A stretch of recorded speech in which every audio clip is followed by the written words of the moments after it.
'Cause I'm an albatross. Hi, good evening everyone. Welcome, I'm your host tonight.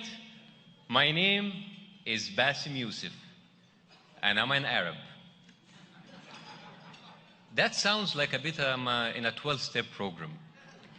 Well, okay, I do have something to share with you tonight before we get started. I was supposed to start with an opening joke that makes me win the crowd over tonight, or suck so bad at it and lose you all together.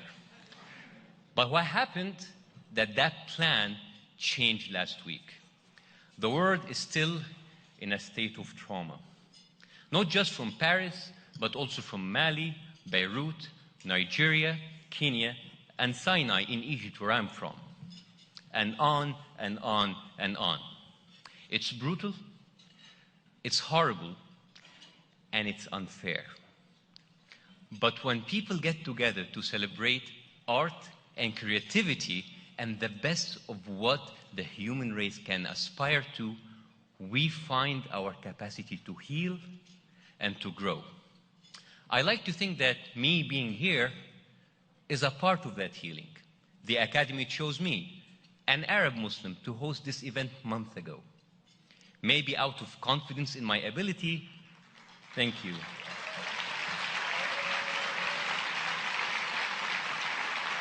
Thank you.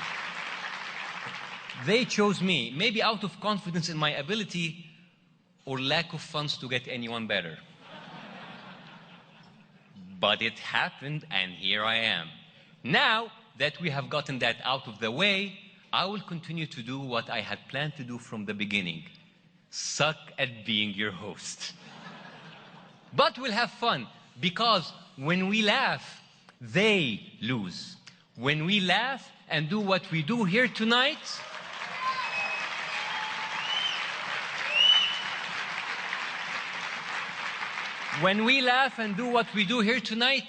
those evil bastards lose. And I only use the word bastards because I don't have the same profanity privileges John Oliver has on HBO. However, I can curse in Arabic, just in case those bastards are listening. So,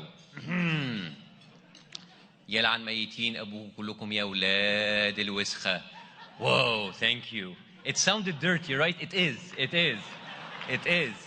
Arabic is a beautiful cursing language. You should learn it. FCC cannot beat that out, yes.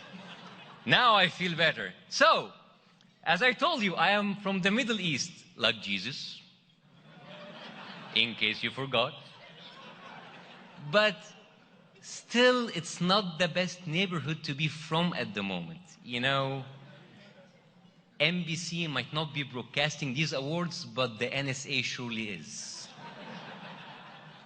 It's nice to know that the NSA might be following me tonight. They can join the 13 million other people following me on social media.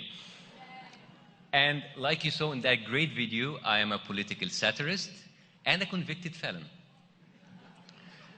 I am being called the Jon Stewart of Egypt, and like many Arabs, I have self-esteem issues, so I need to drop his name all the time. Makes me feel important. And tonight, I can pick up more names to drop. Let's see. Julian Fellows here, right in front. International Emmy Founders Award recipient. Julian and I are like this. You know, we were both born in Egypt, just a few days apart. You can tell, right?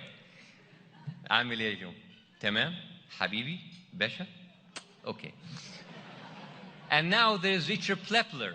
He is the recipient of the Directorate Award. Whoa, HBO, Richard. Shows like Veep, Last Week Tonight with John Oliver, and now you've got Jon Stewart in your stable, huh? So Richard, if either of those big name Johns don't deliver, I'm available. Not more of available kind of a band, but I come cheap. So, how about the Game of Thrones, right? Violence, full frontal nudity. Thank you, HBO. Thank you.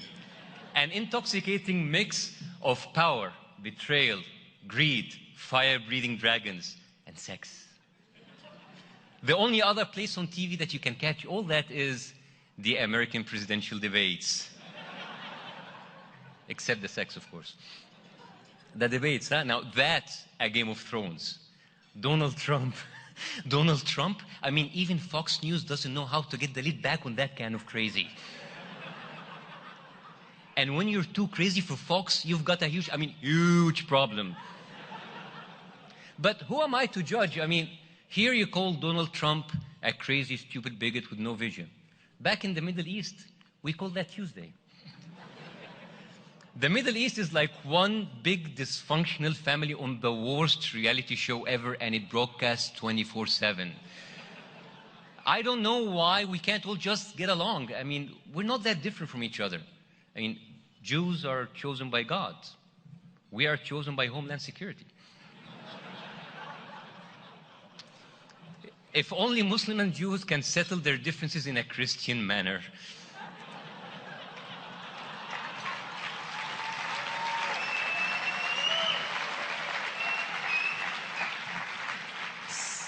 Speaking of which, Dr. Ben Carson, a devout Christian, and another Republican frontrunner says he cannot imagine a Muslim president in the White House. As if we don't have already one in the White House. You know what? I agree with Dr. Carson. A Muslim in the White House? Please. Everything that happens in the West is blamed on Muslims. Everything that happens everywhere else in the world is blamed on the USA. A Muslim American would be the most miserable president ever. So, don't worry, Dr. Carson. No Muslims in the White House anytime soon. But there is one that's hosting the Emmys tonight. Boom! Yes! Well, let's have some more fun tonight. I want to share with you a few fun facts. Fun fact about me, I am not on the international no-fly list. Yet. And I have to admit that in the past, I've had my share of being pulled at random from security lines. I have had so many cavity searches, I can tell you that my prostate is in tip-top condition. Thanks, Obamacare. By the way, when you're an Arab and you travel a lot, Obamacare takes a whole new meaning. But that was in the past. Now it's all good. No one is fingering me at the airport anymore. I kind of miss it. Fun fact, I mentioned Fox News earlier. Hello, Fox. Did you know that Arabs and Muslims love Fox News? Strange, right? But think about it. It's the only place on the planet where hot blonde chicks talk about us all the time. Fun fact, I live in Dubai. Not nominated for anything, but it has the world's highest TV transmitter on top of Burj Khalifa. Now, if you jumped off the top of Burj Khalifa, you hit the ground in 30 seconds. 30 seconds. Fun fact, 30 seconds is the amount of time the Academy gives winners to accept their award and say thank you. Now, this might be enough time for a Scandinavian who has no family, lives alone, and is severely depressed. But for someone from the Middle East, it's barely enough time to get your third wife. So choose wisely the people that you want to thank. And we thank you for keeping it short. And as my 3-year-old daughter, Nadia, says all the time, Daddy, stop talking. Good advice.